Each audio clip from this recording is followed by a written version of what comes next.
Are you getting ready to take the Praxis Educational Leadership, Administration, and Supervision Exam? That is test code 5412. My name is Bettina, a 5-year high school English teacher and test prep expert at study.com. Today, we are going to cover the subtopic of community engagement leadership. We'll run through a set of practice problems and find the best solution. All right, let's get started. Problem number 1 reads, a school leader is planning to revise their school's mission statement. Which of the following would be the most effective way for the school leader to ensure the perspectives of stakeholders are considered in the revision process? So we're looking for our main topic and we're looking for our concentration of what our school leader should be doing. So what's our main topic? It's going to be to revise the school's mission statement. And for looking at our school leader, what is our main focus? What are we having our school leader do? It's going to be to ensure the perspectives of the stakeholders, making sure that they are an active part in this. So let's take a look at our choices. A, distributing a survey to all stakeholders to gather feedback on the current mission statement. B, organizing a school-wide meeting to discuss and draft the mission statement. C, conducting individual interviews with representatives from each group. D, forming a committee with representatives from each group to draft the mission statement. Now, again, we know our main purpose is revising that mission statement, and we also know our school leader wants to include every single person's, every stakeholder's opinion, viewpoint, etc. We want to make sure we have that variety and that diversity. It's probably going to be best if we do this in a group setting. That's going to automatically knock off options A and C. A says with giving a survey, that's more of an individual effort. We may have people that don't actually do the surveys, know they have the surveys, or even complete them to the best of their abilities, or maybe not take them as seriously. And that's not going to give us that feedback we're looking for to make those revisions. On the same note, we don't want the individual just interviews where it's going to limit what people can say. Maybe if they were to be in a group setting and they hear the discussion going on, it may help them to further explain or further dive deeper into what they want in those revisions in that process. So we can automatically take off letters A and C. Looking at letters B and D, they both involve having a group effort. However, there's a difference between them. If we look at letter B, it says a school-wide meeting. While this seems enticing, it's actually not going to maybe give us the same feedback we would want in terms of having everyone be able to voice their opinions. School-wide means a larger crowd. Some people may freeze up or not be able to get what they want across because there's too many people there. We may not still get to everybody, so there's no guaranteed that we'll get all representation presented for those revisions. That's why letter D is going to be our best option, forming a committee with representatives. This committee, and having them represent each of our groups, is going to provide an outlet for all to speak, as well as a sense of transparency, fairness, and provide that diversity that we are looking for. Problem number 2. A school principal is looking to secure community support for a new technology initiative that requires additional funding. Which of the following actions would be the most effective way to communicate the benefits of this initiative to the community? So what's our main topic? It is going to be a new technology initiative that requires that additional funding. And what's going to be the role, or what are we looking for our school leader to do? It will be to be finding the most effective way to communicate those benefits. Let's take a look at our answer choices. A, sending a detailed budget proposal to community members. B, sending a letter to parents explaining the benefits of the initiative. C, organizing a public meeting to explain the initiative and answer questions. D, publishing an article in the local newspaper about the initiative. Now, if we look at these verbs, in each of these specific options, we're going to see sending, organizing, and publishing. However, we do want to make sure our whole point of this is communicating the benefits. Communication is a two-way street, and 3 of these options are only providing one way, or in this case, it's just the school talking about it.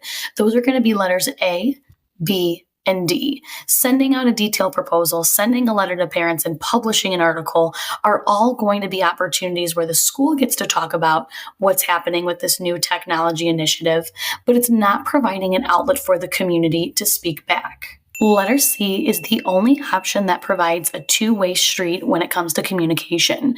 By organizing a public meeting space, You can have the school officials still talking about the initiative, explaining it and going through the details, but then you're also allowing parents and community members and others to react in a sense of maybe asking questions, addressing concerns, or raising up other points to help the administration and help the school leaders better this and know what is happening within the process. So letter C is our correct answer.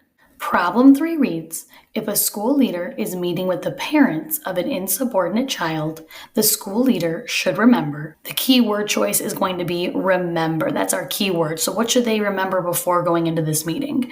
Letter A, to make parents aware of their part in the problem. B, to focus on specific instances of misbehavior. C, to keep the conversation fun and light.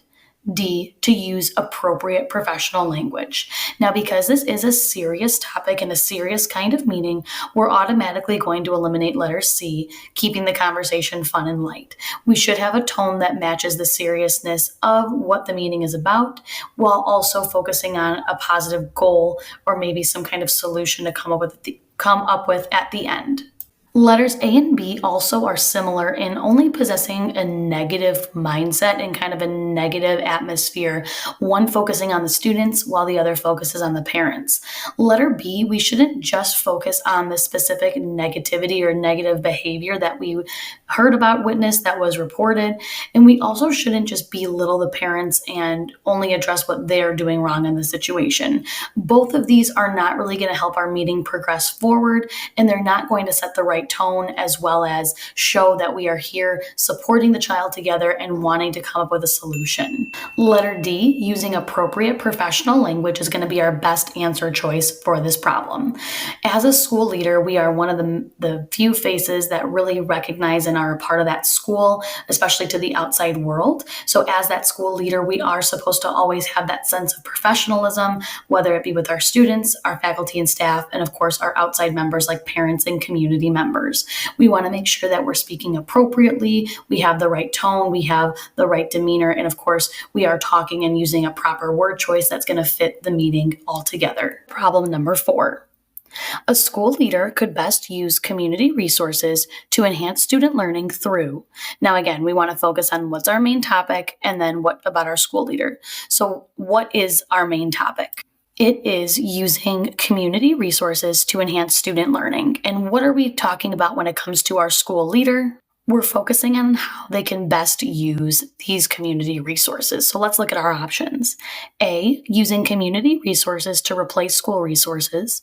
B, relying solely on community resources for funding. C, using community resources as rewards for student achievement. D, integrating community resources into the curriculum. Now, if we look at these choices, and again, paying attention to those verbs that are in each one, A and B are very similar, where it almost seems like they're trying to just get rid of the regular school resources, which we do not want to do. So letters A and B would be eliminated. We don't want to entirely replace them like it says in A. Of course, we still have our school resources we want to take advantage of. Instead, we want to use it in unison or partnering up with those new community resources, as well as we don't want to rely solely on just those community resources for funding. Again, we want to have almost a partnership or using them in unison and balancing them out. We also, for letter C, do not want just to incentivize our students. In other words, we don't just want to say, hey, you did a great job, here's your reward. This is going to be something that is not successful for our schools. We want to make sure we celebrate those student achievements in various ways, not just through the use of incentives. And we don't want to only use those community efforts when they achieve. We want to make sure that we have, again, a balance. So letter D is going to be our best choice, where we integrate the community resources into the curriculum. By integrating these community resources, we can allow our students to function well and have a great transition into the real world by providing them with real-world examples and experiences. This can be anything from taking field trips, visiting local museums and businesses, or partnering with them, as well as even having guest speakers come into the classroom. This is going to help provide students with an easy bridge into that real-world experience. Thanks for choosing Study.com to help you best prepare for your exam. Be sure to also use Study.com for future exams or parts of exams, and be sure to check out all of the resources, tips and tricks, and more that could help you pass that exam. Good luck.